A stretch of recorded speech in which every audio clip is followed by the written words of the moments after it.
আসসালামু আলাইকুম। আজকে আছি আমি তোমার সাথে রাকিব। তো আজকে আমাদের পড়া বিষয় হচ্ছে উৎপাদকের বিশ্লেষণ। তো এই উৎপাদকের বিশ্লেষণ পড়ার আগে আমরা একটু জেনে নিই যে উৎপাদকটা কি। ঠিক আছে? তো উৎপাদকের যে সংজ্ঞা দেওয়া আছে সেটা হচ্ছে কি কোনো একটা বীজগণিতিক রাশির দুই বা ততোধিক রাশির গুণফলকে বলা হয় উৎপাদক। ঠিক আছে?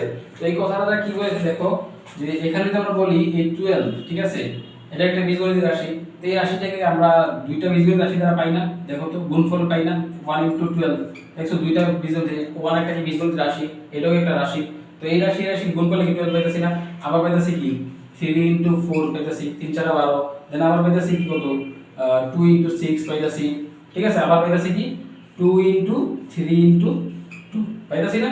দেখছো দুই বার অধিক, এখানে দুইটা এখানেও দুইটা, কিন্তু এখানে দেখো দুইটা বেশি আছে। তাই একই কথা যে দুই বার অধিক রাশির গুণফলকে কি বলা হবে? কোন একটা রাশির দুই বার অধিক রাশির গুণফলকে বলা হবে উৎপাদক। তাহলে এখানে এই 12 সংখ্যাটার উৎপাদক কি? এখানে 1 একটা উৎপাদক, 12 নিজে একটা উৎপাদক, 3 একটা উৎপাদক, 4 একটা উৎপাদক, 2 6 প্রত্যেকটা কি উৎপাদক। এ হচ্ছে উৎপাদক। তাহলে আমরা কি উৎপাদক জিনিসটা বুঝছি তো, যে কোনো একটা রাশির দুই বার অধিক রাশির গুণফল। তাহলে কি একটা রাশিকে আমরা কি দুই বার অধিক রাশির গুণফল দ্বারা পাইতে পারি। তো এগুলো আমরা এখন বীজগণিত রাশির ক্ষেত্রে দেখব। যে এই চ্যাপ্টারে কয়েকটা টাইপের অঙ্কের মধ্যে হচ্ছে চারটা টাইপ মূলত থাকে। তার মধ্যে টাইপ 1 হচ্ছে এরকম, যে এটাকে আমরা বলতে 4x², দেন হচ্ছে বলতে পারি -y²। ঠিক আছে? তো দেখো এই অঙ্কটা আমরা কিভাবে করব। এটা হচ্ছে কি এরকম যখন স্কয়ার রিলেটেড যে অঙ্কটা দেখো এই সূত্রের সাথে মিলানোর জন্য। ঠিক আছে? এই সূত্রের ফর্মে নিতে পারি কিনা দেখো তো। আমরা কি এটা x² - x² লিখতে পারি না? এটাকে আমরা এখানে এই যে 4কে যদি আমরা লিখি 2² আর সাথে আছে কি x², এটা যদি আমরা ব্র্যাকেটের আন্ডারে রাখি তাহলে কি হয় 2x² হয়ে যায় না? তাহলে আমরা এটাকে লিখতে পারি না 4x² লিখতে পারি না 2x² - y²। দেখো তো এটা কি আছে, আমরা যদি 2x কে যদি a ধরি আর y কে যদি b ধরি তাহলে কি a² - b² কার মতো হয়? এই সূত্রের মতো হয় না? তো এই সূত্র যদি আমরা লিখি তাহলে কি a + b * a - b, a + b * a - b, এখানে ধরছিলাম 2x কে ধরছিলাম এই a, তাহলে 2x + b, সরি এখানে b ধরছিলাম কি y কে, তাহলে কি a + b * a - b, এখানে ধরছিলাম 2x কে, b কে ধরছিলাম y কে, তাহলে সূত্রে মাইনাস y। দেখছো 2 তাহলে কি a + b * a - b পাইছি আমরা। তাহলে a² - b² এর সূত্র। এ হচ্ছে একটা টাইপ। ঠিক আছে? আচ্ছা ঠিক আছে, এখন আমরা দেখব টাইপ 2। ঠিক আছে?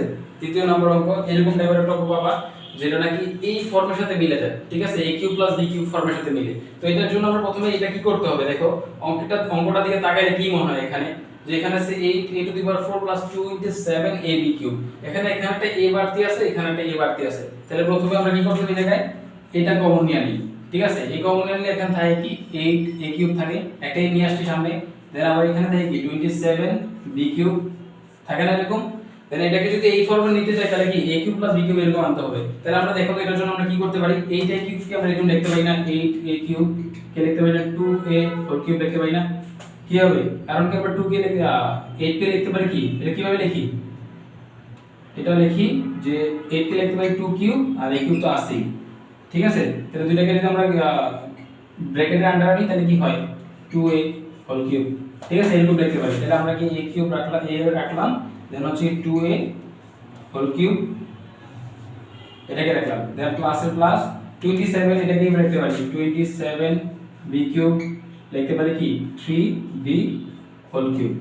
এটাও সেম, কারণ 27 কে আমরা 3 এর উপর যদি কিউব দেই তাহলে কত হয় 27, আর b এর উপর কিউব দিলে b³, তাহলে 27b³ লিখতে পারি। তাহলে এটাকে লিখতে পারি 27b³ লিখতে পারি 3b³। দেখো তো এখন এটা কি সূত্রের মতো হইছে, a³ + b³ আমরা 2a কে, এই 2a কে যদি a ধরি আর 3b কে যদি b ধরি তাহলে কি দাঁড়ায় a³ + b³ হয় না, a³ + b³। তো ওই সূত্রের ফর্মুলা লিখে ফেলি। তাহলে কি হয় a রাখলাম, দেন হচ্ছে 2a + 3b * 2a² - 2a * 3b + 3b²। ঠিক আছে? দেন হচ্ছে পুরোটার সাথে গুণ আছে, যেহেতু পুরোটার সাথে ব্র্যাকেট দিলাম। বুঝছো? এটাই বলবো, বুঝছো এটা? কারণ কি a³ + b এর সূত্র কি a + b, আমরা a ধরছি কি 2a কে, 3b কে ধরছি b, তাহলে কি a + b * a², এখানে ধরছিলাম 2a কে, তাহলে a² মাইনাস সূত্র অনুযায়ী দেখো, সূত্র অনুযায়ী দেখো ab, এটাকে ধরছি a ধরছিলাম 2a K, a ধরছিলাম R b এর জায়গায় ধরছি 3b কে।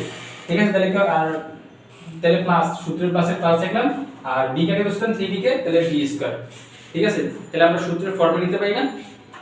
নিতে পারি, সূত্রের ফর্মে নিতে পারি, এইভাবে করতে পারি। এটাকে যদি সমাধান যদি একটু করি, তাহলে কি a এর জন্য a, দেন হচ্ছে 2a + 3b, আর এটাকে সমাধান করলে কত হয় 4a স্কয়ার মাইনাস 3 দুগুণে 6 6ab প্লাস 3 3 9b স্কয়ার। দেখছো এই হলো সমাধান। এখন দেখো এই যে একটা বীজগণিত রাশি, তো এটা ছিল একটা সিঙ্গেল রাশি ছিল না, তো এই রাশিটা কি দেখো এখানে দুইটা বীজগণিত রাশি গুণফল, এই তিনটা দেখছো, এই একটা রাশি, এই একটা রাশি, এই একটা রাশি, দেখছো?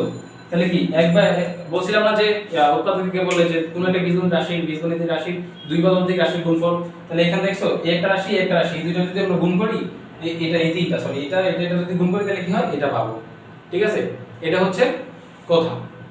তো আমরা এখন আচ্ছা দেখো এটা হচ্ছে টাইপ 3, মানে কি ওটা এই অঙ্কটার মতোই সেম, জাস্ট হচ্ছে কি এখানে ছিল প্লাস এখানে হচ্ছে মাইনাস। সূত্রটা জাস্ট এই আমরা কি উৎপাদকের সূত্র দুটো শিখছিলাম না, a cube plus b cube আর a cube minus b cube এর সূত্র, এই দুইটা কি সেমই অঙ্ক, জাস্ট পার্থক্য হচ্ছে এখানে প্লাস ছিল এখানে প্লাস ছিল এখানে কিন্তু মাইনাস, এতটুকুই, আর সূত্রটা চেঞ্জ হয়ে যাবে। ঠিক আছে, এখানে দেখো প্লাসের জন্য এখানে প্লাস হয়ে গেছে আর এখানে মাইনাস হয়ে গেছে, আর এখানে মাইনাসের জন্য এখানে মাইনাস, দেন এখানে প্লাস হয়ে গেছে, এইটাই চেঞ্জ এতটুকুই, আর কোনো পরিবর্তন নাই। তো এটাকে আমরা লিখতে পারি এরকম 4 কে যদি আমরা কিউব করি, 4 কিউব মানে কি 4 কে 4 বার 3 বার গুণ করলে কত হয় 64, তাহলে দেখো 4a cube a whole cube লিখতে পারি না? দেন আবার এটাকে লিখতে পারি 5 কে যদি 3 বার গুণ করব কত 5 5 25 5 25 125, তাহলে 5b হোল কিউব। দেখছো ভাই, তাহলে এটাকে যদি a ধরি আর এটাকে যদি b ধরি তাহলে কি হয় a cube minus b cube. বুঝছো? তাহলে এই সূত্র আমরা করতে পারি, তাহলে a কিউব মানে দিকের সূত্র অনুযায়ী কি a মাইনাস b, এখানে করছিলাম 4a কে 4a মাইনাস b কে করছিলাম 5b কে, দেন ইনটু কত a স্কয়ার, এখানে করছিলাম 4a কে 4a হোল স্কয়ার, দেন সূত্র অনুযায়ী প্লাস ab, এখানে করছিলাম 4a কে ইনটু b কে করছিলাম 5b কে, সূত্রে প্লাস, দেন হচ্ছে কি b স্কয়ার, b কে করছিলাম 5b হোল স্কয়ার। ঠিক আছে, এখন এটা সমাধান করো, সমাধান করলে কত হয় 4a 5b, দেন হচ্ছে এটা কি 4 4 16 16 a square plus 4 5 20 20 ab plus 5 5 25 b square. দেখছো এটা যে দেখছো ওই একই কথা, যে কোন একটা বীজগণিত রাশি দুই পদার্থিক রাশির গুণফল, এটা যদি আমরা গুণ করি তাহলে এটা অবশ্যই পাবো। ঠিক আছে, আচ্ছা দেখো এখন আমরা পড়ব টাইপ 3। এর মধ্যে মেইন অঙ্ক হচ্ছে এগুলা, যে মেইন ধরনের প্রকাশ করা, মেইন ধরনের অঙ্ক নাম শুনে থাকবা। এই অঙ্কগুলো করতে হলে আমরা এই যে আমি পাশে লিখে দিয়েছি মিনগুলো, এগুলো ফলো করতে হবে। ঠিক আছে, এগুলো ফলো করলে এই অঙ্ক একবার ইজি।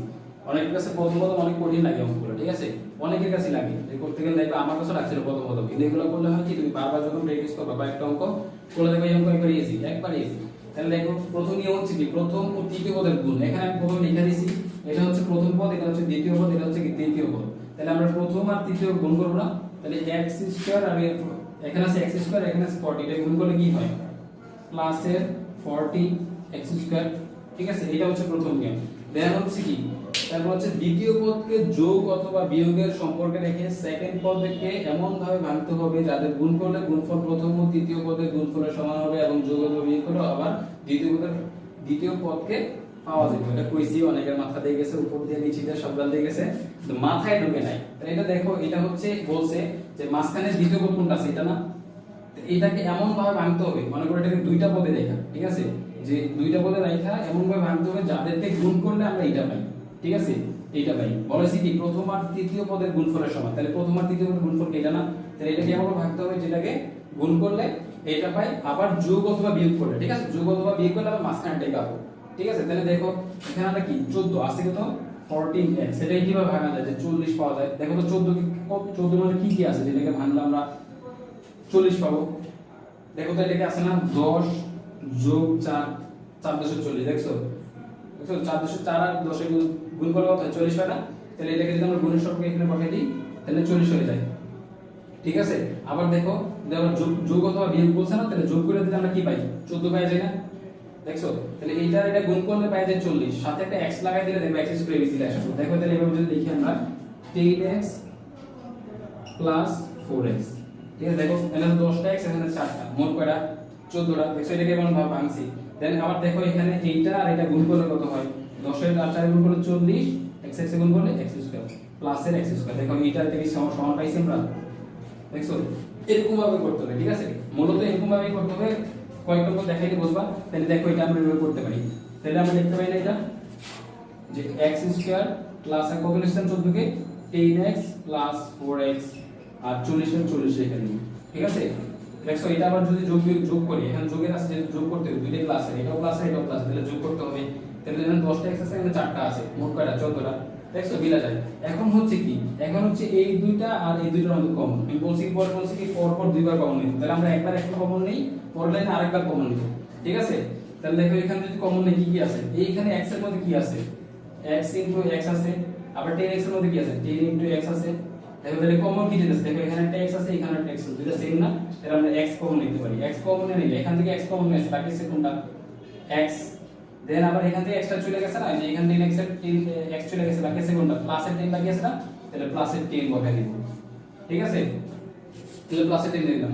তারপর এখন কি আছে দেখো এখানে 4x, তাহলে 4x এর মধ্যে কি আছে দেখো, 4x এর মধ্যে আছে 4 x, আর 40 এর মধ্যে কি আছে, 40 এর মধ্যে আছে 4 10, এটা আছে না, 4 10 আছে না। দেখো এখানে কমন কোনটা যায়, যে এখানে 4 এখানে 4, এই 4x এর মধ্যে 4 আছে, আবার 40 এর মধ্যে 4 আছে, তাহলে 4 আছে, তাহলে প্লাস, এটা কি প্লাসের না, এখানে সামনে প্লাস, এটা সামনে প্লাস, তাহলে প্লাসের 4 কমন যায়। প্লাসের 4 কমন যাওয়ার পর এখানে বাকি আছে কোনটা x বাকি আছে, তাহলে x লেখা দিলাম। আবার এখানে 4 কমন নিয়েছে, বাকি আছে কোনটা প্লাসের x বাকি আছে, 10 বাকি আছে, প্লাসের 10 বাকি আছে না, তাহলে প্লাসের 10 লিখলাম।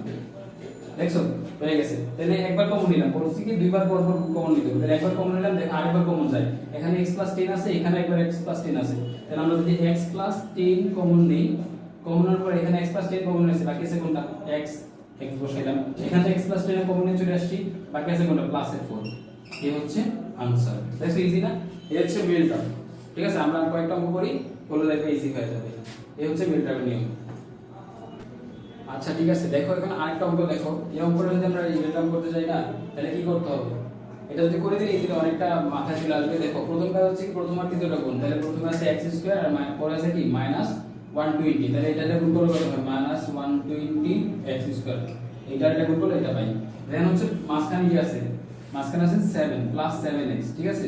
দেখো এটাকে এমন ভাবে ভাঙতে হবে যাদেরকে যোগ অথবা বিয়োগ করলে আবার এটাই পাই, আবার গুণ করলে কি এইটা এটা গুণ করে যেটা পাইছে ওটা সমান পাই, ঠিক আছে। তাহলে দেখো এখানে আছে 7x, কত গুণ করলে 120 হয়, আগে দেখি আমরা 15 আর 8 এর গুণ করলে 120 হয়, এখানে 15 আর গুণ যদি করি 8, তাহলে দেখো 8 আর 15 যদি গুণ করি 5 আর 40, 40 এর 0 হাতে 4, আর 8 কে 8, 4 আর 8 কত 12, দেখছো 120 পেয়ে গেছি। এখন দেখো এটা তো পাইলাম, আরেকটা শর্ত মানতে হবে না যে এটা গুণ করলে 120 পেয়ে গেছি, ঠিক আছে। আরেকটা শর্ত মানতে হবে কি, আবার যোগ অথবা বিয়োগ করলে কি মাঝখানেটাই পাবো। দেখো তো এখানে যে 15 থেকে আমরা 8 বাদ দেই, ঠিক আছে, 8 বাদ দেই, তাহলে আমরা কি এটা পাবো না, 15 থেকে 8 বাদ দিলে কি 7 থাকে না। তাহলে আমরা যদি এখানে দেখো এখানে যদি একটা x বসাই দিই, দেন এখানে যদি -8x বসাই দিই, দেখো তো প্লাসের 7x পাই কিনা, প্লাসের পাইতে হবে না। দেখো এখানে 15 আছে প্লাসের x, আর এখানে আছে মাইনাসের আছে কত 8x, তাহলে 15 থেকে 8টা যদি বাদ দেই তাহলে থাকে কত প্লাসের 7x থাকে, প্লাসের 7x থাকে। তাহলে আমরা কি এই 7x এর বদলে এতটুকু লিখতে পারি না, ঠিক আছে, লিখতে পারি। তাহলে এখানে যদি x স্কয়ার রাখলাম, 7x এর বদলে এতটুকু লিখি, প্লাসের 15x 8x 120, ঠিক আছে। এখন দেখো এতটুকু তো বুঝলাম, ঠিক আছে। এরকম ভাবে নিতে হবে যে এটা গুণ করলে এই যে এটা গুণ করলে দেখো আমরা এটা পাই, কারণ দেখো এই সামনে কি আছে প্লাস আছে, এর সামনে আছে মাইনাস, প্লাসে মাইনাসে মাইনাস হয়ে যায়। দেন আবার 15 এর 8 গুণ করলে কত হয় 120, এখানে আছে x, এখানে x এর গুণ করলে x স্কয়ার, ঠিক আছে। তাহলে এখন কাজ হচ্ছে কি এইটা আর এটা কমন নেওয়া, তো এর ভিতরে আর এর ভিতরে এটা যদি দেখো এখানে আছে x স্কয়ার এর ভিতরে কি আছে x x, এখানে আছে 15x, তাহলে 15x এর মধ্যে কি আছে 15 x, তাহলে কমনটা কি যেটা দেখছো এখানে একটা আছে, দুইখানেই x আছে, তাহলে কমনটা কি আছে, এটা হচ্ছে কমন, তো দুই জায়গায় একই রকম থাকবে, ঠিক আছে, সাধারণ যেটাকে বলে, ঠিক আছে। তাহলে এখানে x আছে, এখানে x আছে, তাহলে x কমন নিতে পারি, x কমন নিলে এখানে x কমন নিলে বাকি থাকে কি x। দেন আবার এখান থেকে যে x টা কমন নিয়ে নিয়েছি এখানে চলে আসছে, বাকি থাকে কোনটা 15 15 কি প্লাসের না মাইনাসের, প্লাসের, ঠিক আছে 15। এখন দেখো এই দুইটার মধ্যে কমন, ঠিক আছে, -8x, এটা একটু খেয়াল করো কারণ এখানে মাইনাস আছে না, মাইনাসের একটু কাহিনী আছে, একবার সোজা, ঠিক আছে, একবার মাথায় ঢুকলে আর অসুবিধা হবে না। তো 8x এর মধ্যে কি কি আছে দেখো তো, একটা আছে -8 ইনটু এক্স, এই মাইনাসের এর সঙ্গে প্লাস আছে, প্লাস মাইনাসের মাইনাস, এইটা 8 আর x এ গুণ করলে কত হয় 8টা x, ঠিক আছে। আর দেখো এখানে 120, 120 কিভাবে পাই -8 * 15 15 আর কি, তাহলে কত 8 আর 15 গুণ করলে হয় 120, এখানে মাইনাস এখানে প্লাস, প্লাস আছে মাইনাস হয়, তাহলে পাওয়া যায় এখানে 120। দেখছো এখানে দেখো কমনটা কোন হয়ে যাচ্ছে, দেখছো কমন দেখো দুইখানেই -8 আছে, তাহলে আমরা এখানে -8 কমন নিতে পারি না, ঠিক আছে। -8 কমন নেওয়ার পর কি হয়, এখানে দেখো -8 কমন নিচ্ছে, বাকি আছে কি প্লাস এর x, একটু নিচে লিখি, আচ্ছা -8 প্লাস এর x, দেন আবার এখানে তো -8 কমন নিচ্ছে, বাকি আছে কোনটা প্লাস এর 15 প্লাস 15, ঠিক আছে প্লাস 15, তো মুছে দিই যেহেতু কাজ শেষ, এটা হচ্ছে মূল কথা। দেখো একবার কমন নিলাম, বলছে দুইবার কমন নিতে হবে, পরপর দুইবার কমন, তাহলে একবার কমন নিলাম আরেকবার কমন নিই, তাহলে এখানে x 15 আছে, এখানে একটা x 15 আছে, তাহলে দুইটা কমন নিতে পারলাম, x 15, এখান থেকে x 15 এখানে নিয়ে আসছি, বাকি আছে কোনটা x, এখান থেকে এটা এখানে নিয়ে আসছি, বাকি আছে কোনটা -8, দেখছো এই হলো आंसर। পারবা তো এরকম অঙ্ক একবারে ইজি, এগুলো একটু হচ্ছে মূলত পেঁচটা লাগে যে মাঝখানে এটা কিভাবে ভাঙা যায় এটাকে পাওয়া যায়, তো দেখো একটু প্র্যাকটিস করতে হবে, কয়েকটা অঙ্ক প্র্যাকটিস করলে দেখো মাথায় এসে পড়বে, দেখবা যে এটাকে এমন ভাবে ভাঙা যায় যেটাকে গুণ করলে, আগে দেখবা যে কত কত গুণ করলে 120 হয়, এগুলো দেখবা, ঠিক আছে, কত কত গুণ করলে কোন বীজগণিতের রাশি গুণ করলে আমরা 120 পাই, তারপরে দেখবা এগুলা ডিফারেন্স করলে মাঝখানটা পাই কিনা, বা যোগ করলে মাঝখানটা পাই কিনা, এরকম দেখে নিবা, বলে আছে এখানে একটু নিয়মগুলো তোমরা স্ক্রিনশট নিয়ে রাখতে পারো, ঠিক আছে, স্ক্রিনশট নিয়ে দেখে নিবা, এগুলো খাতায় নোট করে রাখো, এই নিয়মগুলো যদি ভুলে যাও বারবার দেখলে কয়েকবার দেখলে বুঝে যাবে। তো এই হচ্ছে নিয়ম উৎপাদকের, এগুলাই তুমি দেখবে এরকম টাইপের অঙ্ক পাবা, আর অসুবিধা হলে জানাবা, কমেন্ট বক্সে জানাই দিবা। আচ্ছা আজকে এই পর্যন্তই, আর পারলে সাপোর্ট দিও, যে অনেক কষ্ট করে তোমার জন্য ক্লাস নেই তোমাদের জন্য, তো সাবস্ক্রাইব করে দিও, ঠিক আছে। আজকের জন্য আল্লাহ হাফেজ, আসসালামু আলাইকুম।